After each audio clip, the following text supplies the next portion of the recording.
আজকে আমি 50 টাকা নেব না। ঠিক আমি 5টা তাবিজ 5 জনকে দিয়ে যাব, যিনি আল্লাহর কোরআন আর জুমলার গাছ যে ব্যক্তি বিশ্বাস করেন, আমি তার কাছে একটা দাবি করব, লাভ করব না, লস দিব না, খালি খোলের মূল্যটা নিয়ে যাব। এটার নাম হলো কাকা গুমা। ও কামড় দিয়ে কয় জায়গা মতন যে গুমা। এই সাপে দিকে সাপ তোরে টাকা দিবানে ঘুষ, সাপে কি ঘুষ খাবে না? এই সাপে কি শুনবে?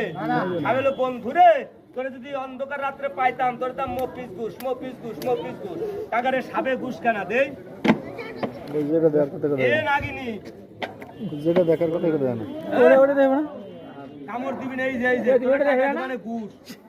ওরে মা আর যদি কই সাপ, এই যে তোর বাপ কে শালা দাঁড়া এখন কামড় দে, এখন আ কর, খালি কোন পকা পক, খালি কোন পকা পক। ওর 14 গোষ্ঠী জন বন্ধু হয়েছে, কাছের একশো টাকা সাপ করে যায়। এত সহজ না কাকা সাপের খেলা।